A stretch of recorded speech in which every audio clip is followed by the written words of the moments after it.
नमस्कार, स्वागत है आपका न्यूज इंडिया में। मैं हूं आपके साथ अंजलि सिंह राजावत। और जैसा कि 13 जनवरी से महाकुंभ की शुरुआत हुई है, 13 जनवरी को अमृत स्नान, 14 जनवरी को जहां शाही स्नान और अब महाकुंभ को लेकर ट्रैफिक एडवाइजरी भी जारी की गई है। कुंभ क्षेत्र में बड़े वाहनों की एंट्री पर बैन लगा दिया गया है, क्योंकि करोड़ों की संख्या में श्रद्धालु क्षेत्र में पहुंच रहे हैं। महाकुंभ में आस्था की डुबकी लगाने के लिए करोड़ों की संख्या में श्रद्धालु पहुंच रहे हैं और इसको लेकर ही प्रशासन ने ट्रैफिक एडवाइजरी जारी की है। साथ ही कुंभ क्षेत्र में बड़े वाहनों की एंट्री पर रोक लगा दी गई है।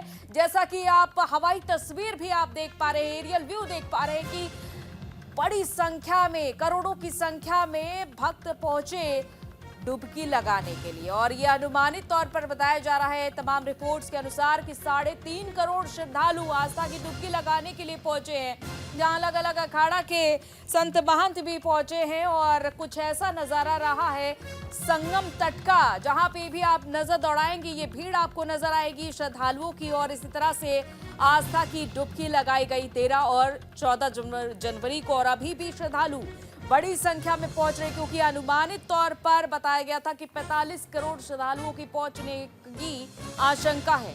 और इसी के चलते अब महाकुंभ क्षेत्र में किसी भी बड़े वाहन की एंट्री पर बैन लगा दिया गया है, क्योंकि बड़ी संख्या में जब लोग पहुंच रहे हैं तो कोई भी घटना ना हो, जहां लोगों के कदम रखने की भी जगह कम पड़ रही है। तो ऐसे में ट्रैफिक एडवाइजरी जारी करते हुए बड़े वाहनों की एंट्री पर बैन लगा दिया गया है, क्योंकि अस्थायी तौर पर महाकुंभ क्षेत्र को 76वां जिला यूपी का घोषित किया गया है। तो ऐसे में इस अस्थायी क्षेत्र में, अस्थायी जिले में अब बड़े वाहन की एंट्री पर बैन लगा दिया गया है। तो जहां आस्था का महाकुंभ जारी है और इस बीच बेहद उत्साह भरे श्रद्धालु वहां पर पहुंच रहे हैं महाकुंभ क्षेत्र से, एक एक नजारा, एक एक तस्वीर हम आपको दिखा रहे हैं। और संगम तट का ये अनुभव आप अपनी टीवी स्क्रीन के जरिए कर सकते हैं कि यहाँ पर कितनी बड़ी संख्या में श्रद्धालुओं का हुजूम उमड़ा हुआ है। कुछ ऐसा रहा है नजारा 14 जनवरी मकर संक्रांति के पर्व पर। और यही वजह है कि ट्रैफिक एडवाइजरी जारी करते हुए बड़े वाहन की एंट्री पर रोक लगा दी गई है।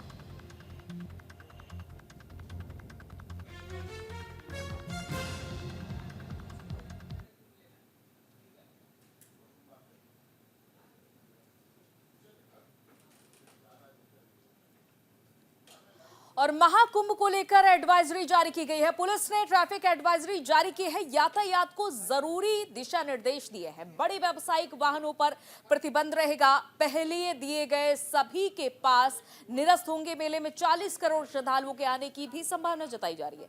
26 फरवरी तक विश्व का सबसे बड़ा मेला चलेगा और यही वजह है कि महाकुंभ क्षेत्र में ट्रैफिक एडवाइजरी जारी करते हुए यातायात नियमों में कुछ बदलाव किए गए हैं। जैसा कि महाकुंभ क्षेत्र में कोई बड़ा वाहन नहीं प्रवेश कर सकेगा, यह भी ध्यान रखना होगा। अमृत स्नान जैसा कि 26 फरवरी तक चलेगा, तो इसको देखते हुए भी बाकायदा एडवाइजरी जारी की गई है। तो पुलिस ने फिलहाल ट्रैफिक एडवाइजरी जारी की है, जहां करोड़ों की संख्या में भक्त पहुंच रहे हैं और उनकी आस्था को, उत्साह को देखते हुए ही यातायात नियमों में कुछ बदलाव किए गए हैं, जो हम आपको बता रहे हैं कि यातायात नियमों में सबसे पहला ये कि बड़े वाहन की एंट्री पर रोक रहेगी कुंभ क्षेत्र में। और इसके अलावा कई रूट भी डाइवर्ट किए जाते हैं हमेशा की तरह, इस बार भी रूट डाइवर्ट किए गए हैं और इसको लेकर ट्रैफिक पुलिस की ओर से एडवाइजरी जारी कर दी गई है। तो आस्था पर कोई भी असुविधा भारी ना पड़े, इसका विशेष ध्यान रखा जा रहा है प्रशासन की ओर से, सरकार की ओर से। और इसी को देखते हुए ये बदलाव धीरे धीरे कर किए जा रहे हैं और आने वाले समय में ये और भी बड़े बदलाव हो सकते हैं, क्योंकि जैसे जैसे भक्तों की संख्या महाकुंभ क्षेत्र में बढ़ेगी, जाहिर तौर पर यहाँ और भी बड़े बदलाव हो सकते हैं। नीरज मिश्रा हमारे संवाददाता इस खबर पर जुड़ चुके हैं हमारे साथ। नीरज, लगातार हम दिखा रहे हैं महाकुंभ क्षेत्र की एक एक तस्वीर भी, और जहां ट्रैफिक एडवाइजरी भी जारी की गई है कि बड़े वाहनों की एंट्री पर बैन रहेगा। इसके अलावा क्या और भी कोई नियम बदले गए हैं? जी बिल्कुल, देखिए महाकुंभ है और 144 वर्षों बाद लगा है और इस समय पूरे देश नहीं पूरे विदेशों से भी तमाम लोग आ रहे हैं, तो समझा जा सकता है कि तमाम विदेशों से लोग आ रहे हैं तो मामला थोड़ा सा सेंसिटिव भी रहता है सुरक्षा के लिहाज से भी। और तमाम लोगों के जो पास पहले जारी किए गए थे तो उसे भी अब जिस दिन स्नान का दिन रहेगा उसके 2 दिन पहले वो पास निरस्त माना जाएगा। इसके अलावा शनिवार और इतवार को वो जो वाहनों का पास है, कार पास है, वो कोई माने नहीं रखेगा। यानी कि सिर्फ सोमवार, मंगलवार, बुध और बृहस्पति और शुक्र, और अगर बीच में स्नान है तो उसके 2 दिन पहले वो पास खत्म माना जाएगा। एक तो बड़ी पहली बात यह है कि जो लोग पास लगा के वो सोचे कि वो लगातार भ्रमण कर सकते हैं तो वो ऐसा नहीं कर पाएंगे। और दूसरी चीज़, जो भारी वाहन है उसका कुंभ सिटी जो बनाई गई है, प्रयागराज अलग कर दिया गया है, कुंभ सिटी एक अलग बना दी गई है। तो कुंभ सिटी में कोई भी भारी वाहन, ट्रक या इस तरह की चीज़ें वो प्रवेश नहीं करेंगी व्यावसायिक तौर से। बाकी जो सामान मेला क्षेत्र में जाएगा वो तो जाएगा ही जाएगा। और इस तरह के तमाम नए नियम बना दिए गए क्योंकि कल पहला स्नान था और उसमें किस तरह से ट्रैफिक संचालन हुआ, किस तरह से व्यवस्था हुई, तो उन सब चीज़ों को देखते हुए आगे किसी तरह की कोई दिक्कत ना हो, तो इस तरह की ये पूरी व्यवस्था ट्रैफिक को लेकर की गई है। बिल्कुल, ट्रैफिक को लेकर तो ये व्यवस्था की गई है नीरज। जैसा कि आप खुद प्रयागराज में ही मौजूद हैं, आप अपने आसपास चारों तरफ तरह तरह की एक्टिविटीज़ भी देख रहे हैं क्योंकि इस बार जो कुंभ है वो आधुनिक भी है। क्योंकि मेले में हमेशा देखा गया है कि लोग अपनों से बिछड़ जाते हैं, तो उसको लेकर भी सुविधाएं की गई हैं। क्या ये खोया पाया केंद्र भी लोगों की पूरी तरीके से सहायता कर पा रहा है? आधुनिकता को ध्यान में रखते हुए कैसे ये काम कर रहा है ये? जी बिल्कुल, देखिए कल देखिए करीब 3.5 करोड़ से ज़्यादा लोग संगम स्नान के लिए आए थे और इसमें खोया पाया केंद्र बनाया गया था और ये बहुत अच्छे से संचालित किया जा रहा था। और कोई भी एक भी ऐसी सूचना नहीं रही कि कोई खोया हुआ व्यक्ति ना वापस मिला हो। हालांकि तमाम लोग वहाँ इधर से उधर आपस में ही बिछड़ गए और वो भी बड़ी उम्र के लोग, वयस्क लोग, बच्चे तो नहीं बिछड़े, बच्चों को तो लोगों ने साथ रखा, लेकिन बड़े अक्सर बिछड़ जा रहे थे। तो उनके लिए व्यवस्था थी और अच्छी व्यवस्था थी। कोई भी ऐसे समाचार नहीं मिला कि लोग बिछड़ गए और वो हो, उनके लिए पूरी व्यापक तौर से व्यवस्था की गई थी। आपको हम दिखाते हैं, देखिए ये तमाम नज़ारे भी आपको दिखाई देंगे किस तरह से टेंट बना है। बहुत ही खूबसूरत टेंट, ये देखिए किस तरह से निर्माण हुआ है। और बिल्कुल आप देखिए जिस तरह से स्थायी तौर से कोई चीज़ बनती है उस तरह से यहाँ पर ये आपको दिखाई देगा। शिविर है, ये बड़े बड़े आचार्यों के शिविर हैं। आप देखिए इनकी खूबसूरती देखिए और इस तरह से तमाम नज़ारे आपको महाकुंभ में दिखेंगे जो बिल्कुल अलौकिक दुनिया में आपको ले जाएंगे। आप इस आचार्य शिविर का आप नज़ारा देख रहे हैं तो हमारे पीछे भी हम आपको दिखाएंगे कि श्री गुरुकर्णी शिविर है। आप इसको भी देखिए, एक अद्भुत, ऐसा लगता है कि ये आप कहीं राजा महाराजाओं के शहर में पहुंच गए हैं, एक दूसरी अलौकिक दुनिया में आप यहाँ पर प्रवेश कर गए हैं। तो इस तरह के तमाम शिविर मेला क्षेत्र है उसमें बनाए गए हैं और ऐसा लगता है कि ये स्थायी तौर पर जब जिस समय राजा महाराजाओं का समय था इस तरह के एक किले में तब्दील अगर आप देखेंगे तो ऐसा नज़ारा आएगा। बिल्कुल अद्भुत विहंगम दृश्य अगर कहा जाए तो इस महाकुंभ में है। और जो महाकुंभ नहीं आ पा रहे हैं उनके लिए ये दृश्य आप देखिए कि उनके लिए ज़रूर देखने लायक है। अगर वो नहीं आ रहे हैं तो घर बैठ के भी वो इसका आनंद ले सकते हैं। बिल्कुल, घर बैठकर भी आनंद ले सकते हैं आप महाकुंभ की ये महा कवरेज आप न्यूज इंडिया के माध्यम से देख पा रहे हैं अपनी टीवी स्क्रीन पर। और देखिए ये एक शिविर बनाया गया है जो कि देखने से आपको स्थायी शिविर लग रहा होगा, लेकिन दरअसल ये अस्थायी शिविर है। और जाहिर तौर पर लोगों के ठहरने के लिए इस तरह के तमाम शिविर बनाए गए हैं जो देखने में ही भव्य और विशाल है, लेकिन जब आप यहाँ पर जाएंगे तो आपको जरा भी एहसास नहीं होगा कि ये जो शिविर ठहरने के लिए बनाए गए हैं अस्थिर। हालांकि ठंड भीषण पड़ रही है और इस भीषण ठंड में भी आस्था का सैलाब नहीं कम हो रहा है। उसी उत्साह के साथ जो है श्रद्धालु वहां पर पहुंच रहे हैं आस्था की डुबकी लगाने के लिए।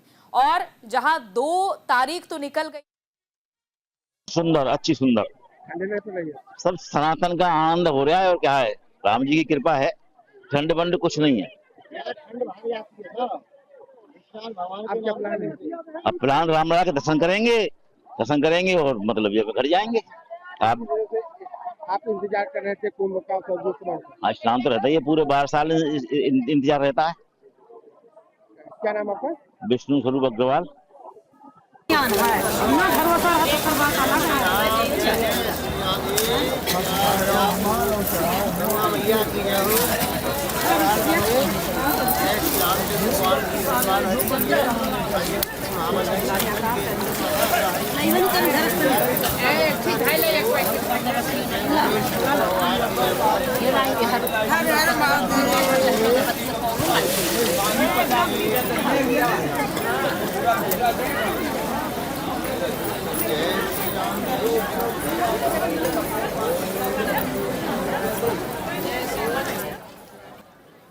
तो आपने देखा कि लोग कह रहे हैं ठंड कहाँ है, ठंड पड़ ही नहीं रही है।